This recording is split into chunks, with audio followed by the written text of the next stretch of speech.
Hello കൂട്ടുകാരി, മത്തി നിങ്ങളിങ്ങനെ ഇത് നോക്കിയിട്ടുണ്ടോ? ഇത് മത്തി പൊള്ളിക്കാൻ, അതായത് മീന് നമ്മൾ പരിഞ്ഞിനകത്ത് നിർത്തിക്കൊണ്ട് ഭയങ്കര മുട്ടയുണ്ട് അത് കേട്ടോ. അപ്പോൾ അത് നിർത്തിക്കൊണ്ട് കുറേ ചെതുമ്പലും കാണും. അതവിടെ നിർത്തിക്കൊണ്ട് നല്ല ഭംഗിയായിട്ട് ഉപ്പിട്ട് തേച്ച് കഴുകിയിട്ട് അതിൻ്റെ കുടലെല്ലാം എടുത്ത് കളഞ്ഞിട്ട് പരിഞ്ഞിനകത്ത് അരിക്കും.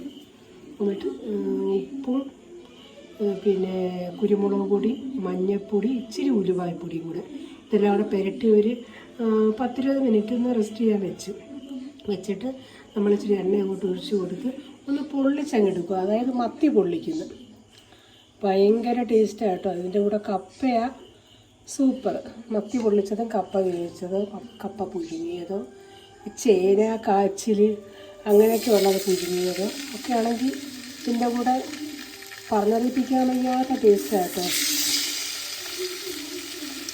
ഇനി ഞാൻ ചെയ്ത് നോക്കും എല്ലാവരും കേട്ടോ. അടിപൊളിയാണ്. ഓക്കെ, ഇതൊന്ന് ചെറിയ തീയിൽ വെച്ച് നല്ല ശരിക്കും ഒന്ന് മൊഴിഞ്ഞ് കഴിയുമ്പോഴത്തേക്ക് നമ്മൾ തിരിച്ചിടുമ്പോൾ അതിൻ്റെ ആ തൊലി, ആ സ്കിന്നുണ്ടല്ലോ, അതൊക്കെ ഒരു ടേസ്റ്റാന്ന് പറയുന്നത്. വേറെ മസാലയില്ല, കുരുമുളക് പൊടി, ഉപ്പ്, മഞ്ഞൾപ്പൊടി, ഇച്ചിരി നമ്മുടെ ഉലുവാപ്പൊടി എല്ലാം കൂടെ അങ്ങോട്ട് എടുക്കുക. നല്ല മൊരിച്ച് അങ്ങോട്ട് എടുക്കണം. ഇതിൻ്റെയൊക്കെ ചെറിയ ചുരുന്തലുമൊക്കെ ഉണ്ട് കേട്ടോ. സാധാരണ ഈ മത്തി ഇങ്ങനെ തന്നെ അങ്ങ് തേച്ച് കഴിഞ്ഞിട്ട് ഇങ്ങനെ തന്നെ അങ്ങ് വയ്ക്കും ഈ നെയ്യുള്ള സമയമാണെങ്കിൽ. ഇതിപ്പോൾ പരിചയമായിട്ട് കുറേ പള്ളയ്ക്ക് കുറേ വേസ്റ്റ് ചെയ്യും.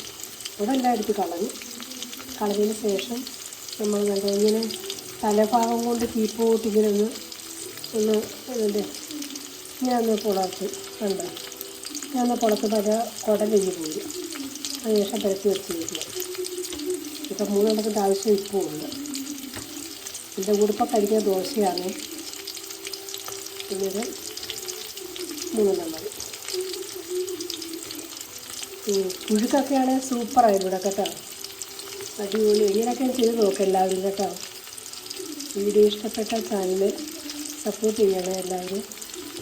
എനിക്ക് 2-3 ദിവസം കൊണ്ട് വീഡിയോ ചെയ്യാനുള്ള ടൈമില്ല, ഇച്ചിരി തിരക്കിലായിപ്പോയി.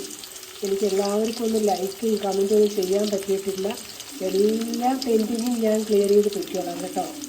എല്ലാവരും എന്നെ സപ്പോർട്ട് ചെയ്യണം. എനിക്കിരി തിരക്കായിപ്പോയി കേട്ടോ. അപ്പോൾ ഇതൊന്നും മൊരിഞ്ഞ് വരുമ്പോഴത്തേക്ക് നമ്മൾ ചട്ടി വന്നിട്ട് നിങ്ങൾക്കൊന്നും ആയിട്ടില്ല കേട്ടോ. ശരിക്കൊന്നും മൊരിയണം. ചെറിയ തീയില്ല, ഒത്തിരി തീ ഇട്ടാൽ അതിൻ്റെ ടേസ്റ്റ് കിട്ടും. ചെറിയ തീയില ഇങ്ങനെ അങ്ങോട്ട് പൊള്ളിച്ചെടുത്തിട്ട് ഇതിൻ്റെ ഒത്തിരി പുഴുക്കൊക്കെയാണ് പറഞ്ഞറിയിപ്പിക്കാനായിട്ട് ടേസ്റ്റാണ്. ഇപ്പം നമുക്ക് ഇതിൻ്റെ കൂടെ ദോശയാണ്, അത് ഗോതമ്പ് ദോശ കേട്ടോ. ഇതിൻ്റെ കൂടെ സൂപ്പർ. എല്ലാവരും ചെയ്ത് നോക്കണേ. ഓക്കെ.